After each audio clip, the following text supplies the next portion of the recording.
پیارے بچوں، ایک دفعہ کا ذکر ہے، ایک کالا کوا، ایک فریبی ریچھ اور ایک مکار گیدڑ، تینوں ایک جنگل میں رہتے تھے۔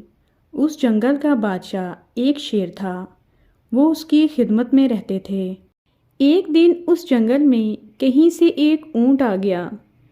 اونٹ ہر طرف ہری ہری گھاس دیکھ کر بہت خوش ہوا۔ اس نے اسی جنگل میں رہنا شروع کر دیا اور ہری ہری گھاس کھانے لگا۔ ایک دن جنگل کے بادشاہ کا اس طرف سے گزر ہوا۔ اونٹ جنگل کے بادشاہ کو دیکھ کر بہت گھبرا گیا۔ اس نے خیر اسی میں دیکھی کہ شیر کے سامنے جا کر سر جھکا دے۔ شیر نے گرج کر کہا، تمہاری یہ ہمت کیسے ہوئی کہ منہ اٹھا کر میرے ملک میں گھس آئے؟ اونٹ نے اپنی کہانی سنائی، کہنے لگا، بادشاہ سلامت، میں ایک قافلے کے ساتھ جا رہا تھا اور ان سے بچھڑ گیا ہوں، میرا اب کوئی اور ٹھکانہ نہیں، اور سر جھکا کر کہا، حضور، میں آپ کے رحم و کرم پر ہوں، چاہو تو مارو، چاہو تو جلاؤ۔ شیر نے اونٹ کو تابعداری پر آمادہ دیکھا تو اسے معاف کر دیا، پھر اسے اپنے خدمت گاروں میں شامل کر لیا۔ اونٹ نے شیر کی بہت خدمت کی۔ شیر اونٹ سے خوش ہو گیا اور اس نے اونٹ کے عہدے میں ترقی کر دی۔ اس بات کا جب کوے، ریچھ اور گیدڑ کو پتہ چلا تو وہ تینوں بہت جلے۔ انہیں ڈر ہو گیا کہ کہیں یہ اونٹ ترقی کرتے کرتے ان سے آگے نہ بڑھ جائے، بس اس کی جان کے دشمن ہو گئے۔ ایک دن شیر بیمار ہو گیا، وہ اس قابل نہ رہا کہ شکار پر جائے۔ شیر شکار مار کر لاتا تھا تو اس میں سے ریچھ، گیدڑ، کوے اور اونٹ کو بھی حصہ ملتا تھا۔ اس طرح ان کا پیٹ پلتا تھا۔ اب وہ بھوکے تھے۔ شیر نے کہا، میرے پیارو، میں خود تو بھوکا رہ سکتا ہوں، تمہیں بھوکا نہیں دیکھ سکتا، مگر کیا کروں، آج کل طبیعت اچھی نہیں، میں شکار کے لیے دور نہیں جا سکتا۔ ہاں، اگر آس پاس کوئی شکار ہو تو مجھے بتاؤ۔ کوا، ریچھ اور گیدڑ تینوں ہی اپنی اپنی جگہ فتنہ تھے۔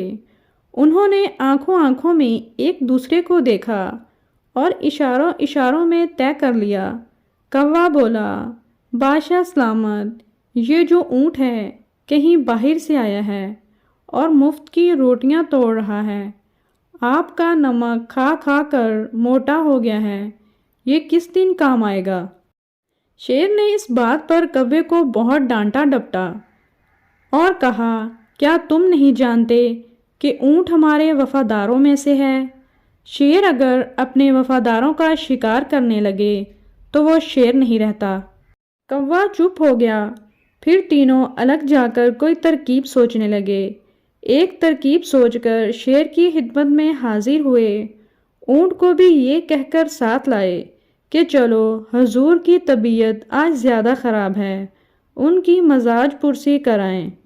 کوا بولا، حضور، میں نے عمر بھر آپ کا نمک کھایا ہے، آج کل آپ کی صحت یہ اجازت نہیں دیتی کہ شکار کے لیے نکلیں۔ میں چاہتا ہوں کہ کچھ حق نمک ادا کروں، میری جان حاضر ہے، مجھے کھائیے اور اپنے پیٹ کی آگ بجھائیے۔ گیدڑ فوراً آگے بڑھا، اے کوے، تیرا گوشت ہی کتنا ہے، حضور کا ایک لقمہ بھی نہیں بنے گا۔ میں چاہتا ہوں کہ حضور کے دسترخوان کی زینت میں بنوں۔ گیدڑ کے بعد ریچھ آگے بڑھا، تجھے کھا کر حضور کا کون سا پیٹ بھر جائے گا؟ البتہ مجھ میں اتنا گوشت ہے کہ حضور کے ساتھ ساتھ تم لوگ بھی پیٹ کی آگ بجھا سکتے ہو۔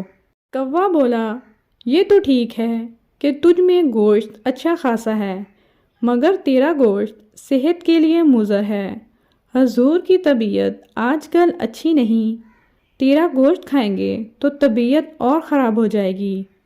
جب تینوں اپنی اپنی جگہ کہہ چکے تو اونٹ نے دل میں کہا کہ آخر میں نے بھی تو شیر کا نمک کھایا ہے، مجھے بھی اپنی وفاداری ثابت کرنی چاہیے۔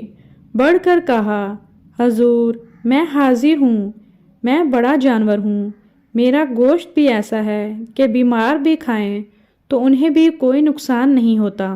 شیر کے بولنے سے پہلے ہی ریچھ بول پڑا، اونٹ کو شاباش دی، کہا وفادار ہو تو ایسا ہو، اور تیرا گوشت تو اس بیماری میں بہت ہی مفید ہے۔ شیر فوراً ہی کہنے لگا، میں بھوکا تو مر سکتا ہوں لیکن تم میں سے کسی کا گوشت نہیں کھا سکتا، کیونکہ تم سب میرے وفادار ہو۔ میں تم تینوں کو اچھی طرح جانتا ہوں، اگر تم لوگوں نے اونٹ کو کوئی نقصان پہنچایا تو میں تم تینوں کو جنگل سے باہر نکال دوں گا۔ کوا، گیدڑ اور ریچھ دل ہی دل میں شرمندہ ہوئے اور انہوں نے فیصلہ کیا کہ وہ آئندہ کبھی بھی اونٹ کو نقصان پہنچانے کے بارے میں سوچیں گے بھی نہیں۔